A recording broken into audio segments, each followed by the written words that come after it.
गुरु की ओट तो एक ऐसी है कि आदमी सहारा ढूंढता है, सहारा मिलता है उसको।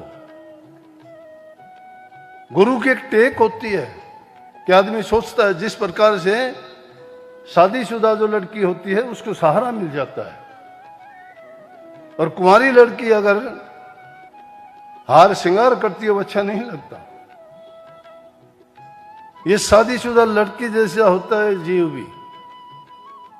जब गुरु की शरण में चला जाता है फिर तो इसको सोचना ही चाहिए जीवन का है क्या, कितने टाइम के लिए ऐसा करता है। अपने कर्म को तभी सुधारोगे जब आप एक नेक इंसान बनोगे, आपके दिल में नेकी होगी, दूसरे के दर्द और पीड़ा को समझोगे, मन के अंदर सेवा और प्रेम भावना होगी, दूसरे के हित के लिए आप अपनी परवाह नहीं करेंगे, ना अपने तन की परवाह, ना धन की परवाह, ना मन की। जब तक मन की भावना शुद्ध नहीं है कुछ भी नहीं कर पाओगे। मन जिसका पवित्र हो जाएगा उसको कहने की जरूरत ही नहीं है।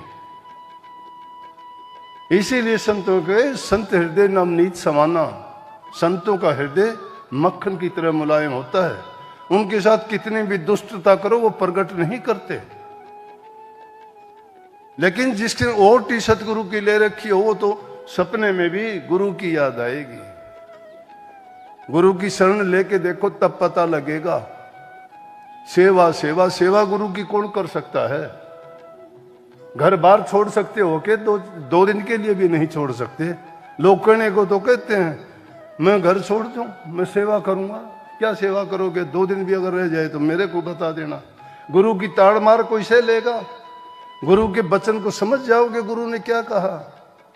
गुरु तुम्हारे हित के लिए भी कभी खोटा मंदा वचन भी कहेगा, कभी कठोर वाणी भी कहेंगे, कभी कुछ सजा भी दे देगा, कभी तुम्हारी सच्ची बात में भी तुम्हें कुछ ना कुछ, क्योंकि गुरु परीक्षा लेता है। और जब तक कच्चा रहता है तब तक वो डामाडोल होता है। गुरु जानता है ये टिकने वाला है या नहीं टिकने वाला है। गुरु किसी में दोष नहीं देखता, लेकिन उसका किया हुआ दोष खुद प्रकट कर लेता है, खुद बता देता है मेरे अंदर ये कमी है। फिर भक्ति का खाक करोगे। अगर भक्ति करना चाहते हो तो अपने आप को ऐसा पवित्र बनाओ, ऐसा ऊंचा उठाओ जैसी कि कही गई वाणी। कहने को बहुत कह देते, विद्वान लोग बहुत कहते हैं, लेकिन उस वाणी पे चलते नहीं, मानते नहीं, करते नहीं वो काम। तो इसलिए उनके लिए संतों ने कहा कहते हैं करते नहीं। अब मुंह के बड़ा लबार काला मुखड़ा होएगा साईं के दरबार। कह तो देते हैं कुछ का कुछ, लिख भी देंगे कुछ का कुछ, लेकिन चलते नहीं उस बात पर। जो चल के देखता है उसको पता लगता है जीवन की बाजी लगानी है। तन मन धन तीनों की बाजी लगानी पड़ती, न्योछावर करने पड़ते हैं। अपना सुख चैन आराम छोड़ना पड़ता है। ये मेरे से पूछिए देखो कैसे छोड़ा जाता है। तुम 2 दिन के लिए, 1 मिनट के लिए भी नहीं छोड़ सकते। लेकिन जो गुरु का हो गया वो समझो परमात्मा का ही हो गया। वो दोष नहीं देखता, वो परवाह नहीं करता, उसको आराम की जरूरत नहीं, वो सुख की याचना नहीं करता, वो पीड़ा को, अपनी पीड़ा को नहीं पर पीड़ा को समझता है।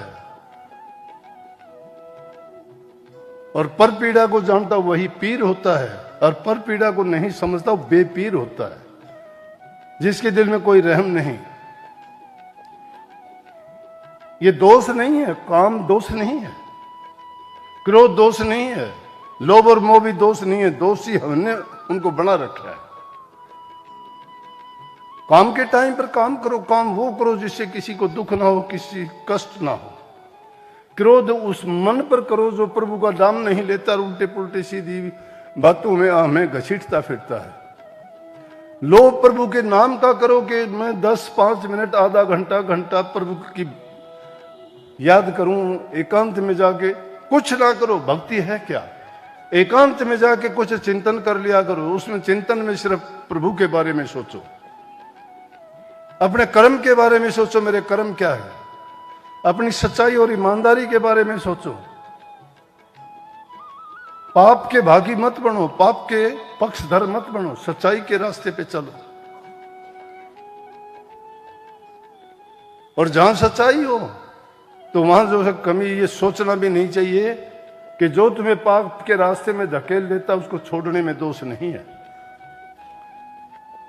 बेटा नालायक तजो तजो स्वार्थी नार, निर्मोही माता तजो तजो स्वार्थी यार, तजो स्वार्थी यार तजो सन्यासी कामी, नौकर नमक हराम तजो तजो अन्यायी स्वामी, पिता अधर्मी तजो तजो नालायक बेटा, और गुरु लालची तजो तजो चेला अड़सेटा। ये अगर बुरे हों तो छोड़ने में दोष नहीं लगता इंसान को। होड़का जैसी अगर भुआ होगी तो उसको छोड़ने में क्या दोष लगता है। रावण जैसा भाई होगा तो विवेकशील बेशक बन जाओ, कोई बुरी बात नहीं है, क्योंकि विवेकशील राम के चरणों में जाता है, रावण को छोड़ता है, राक्षस को छोड़ के प्रभु की भक्ति में लगता है। मीराबाई ने परिवार को छोड़ दिया, सब परिवार को छोड़ दिया।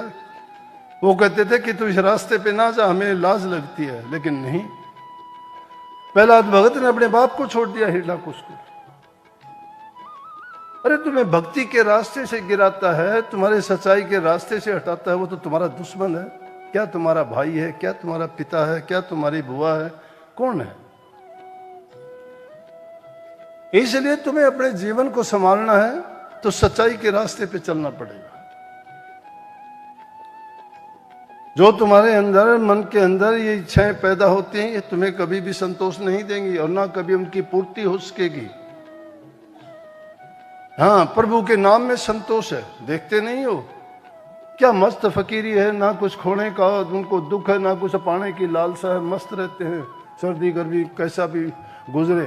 अरे जिसने आज दिया है वो कल भी देगा, चिंता करते हो? रहो निश्चिंत, करो मत चिंता, चोंच दे सो पेट भरेगो। जीव जिथे जल में थल में पुनः पाहन में पहुंचाए धरेगो। भूख ही भूख पुकारत सुंदर कहतू तो भूख भरेगो। विचार अपने कैसे, जो पत्थर में भी देता है, जंगलों में भी जहां कभी हवा बूंद नहीं गिरती वहां भी जीवों की भूख और प्यास को मिटाता है। वो सब जीवों की जो पालना करता है वो तुम्हें मरने देगा, भूखा मरने देगा क्या? लेकिन इंसान की बुद्धि कुबुद्धि हो चुकी है। जो भटक जाते हैं, जो प्रभु के रास्ते पे चलते हैं, उनका मजाक उड़ाते हैं। क्या भक्ति, भक्ति को नहीं समझते। लेकिन भक्ति का आनंद और रस जब आ जाता है किसी को, तो फिर उससे पूछ के देखो कि वो क्या चीज है। उस रस को पाने के लिए अपने मतलब की चीज बहुत ढूंढ लेते हैं। उनके मतलब की चीज हो तो वो तो ग्रंथों में से भी काट लेंगे कि देखो ये कही गई है। 10वें गुरु गोविंद सिंह के टाइम में एक सुथरा नाम का भगत था भोला डाला, ऐसा ही कम बुद्धि का। लेकिन गुरु साहब उनको खड़ा करके ऐसे उनसे बातें मजाक कर लेते, वो भी ऐसी मजाक की बातें सुना देता, भोली ढोली बात करता, संगत उसको सुन के हंसती थी। दरबार में रहता, सब लोग उसको जानते थे। जिसको देख लेते हैं संगत तो भोड़ी है, वो उसी को खुदा मानना शुरू कर देते हैं कि हाँ सही है, ये गुरु का प्यारा है। लेकिन गुरु की चाल थोड़े समझते हैं कि गुरु ने इसको किस तरह से क्या कर रखा है। तो उससे वो क्या किया कि एक दुकानदार से सामान लेता था, सामान लेते लेते बहुत दिन हो गए, पैसे चुकाए नहीं। वो बोला भाई पैसे देने वाला, कैसे पैसे? बोला सामान रोजाना लेके जाता। बोला गुरु साहब का हुक्म है मेरे लिए, मैं नहीं देता कुछ। वो दुकानदार था, गुरु साहब की एक दिन मजलिस लगी हुई थी, पहुंचे कि बोले जी आपका एक सेवक है और इसी तरह से सामान लेता रहा, अब नौकर गया, मेरे पैसे नहीं देता। कहने लगे भाई कौन है? बोले जी वो सुथरा। बोले भाई सुथरा क्या बात है, क्यों नहीं देता तुम? बोला जी मैंने तो आपकी बात मान रखी है। बोला मेरी क्या बात है? क्या आप ग्रंथ में बताते हो ना कि कितने ले मुकर गए, तो मैं भी मैंने तो आपकी बात की पालना की, आप ये शिक्षा ग्रंथ में लिखी गई है। गुरु साहब कहने लगे अरे मूर्ख, इससे अगली भी तो पढ़ ले तू। बोला सारी मन्ने पढ़नी है के? वो सारी मन ने माननी और किसी ने नहीं माननी। कोई भी, मैं आपकी यह शिक्षा मान ली, उसने और कोई मान लेगा। तो ये जीव ऐसा है, अपने मतलब की चीज खोज लेगा, उसको मान लेगा कि देख लो ये कही गई। कौन कोई तरीका ऐसा ढूंढेगा, देख लो ऐसा कहा गया है। अब इसी तरह से ये गुरु बने हुए हैं, उनके पास अपना कहने के लिए कुछ है नहीं, कोई ज्ञान नहीं, कोई बात नहीं। या तो किसी की आलोचना करते हैं या किसी की बुराइयां करते हैं। अरे संतों का काम बुराई करना नहीं, संत तो दुष्टों को भी गले लगाते हैं, अपने दुष्टों को भी पास रखते हैं। वो उनका बुरा करने वालों को भी ये जाहिर नहीं करते कि ऐसा इसने मेरे साथ खेल किया है, नहीं। क्योंकि फिर संत और दुनियादारों में अंतर क्या हुआ? संत उस पारस के समान होते हैं जो उनके संग में आता है, अपना आपा पारस को सौंप देता है तो पारस उसको लोहे से सोना बना देता है। लेकिन गुरु तो उससे भी आगे उसको अपने जैसा ही बना देता है, अपने ही गुणों से में भर देता है। लेकिन जब पर्दा बीच में पड़ जाता है तो वह उस जैसा नहीं बन सकता। पारस पत्थर में गुण है कि लोहे को सोना बना देगा, लेकिन बीच में अगर तुमने कोई पर्दा डाल दिया तो वो लोहे का लोहा ही रहेगा, नहीं सुधर सकता।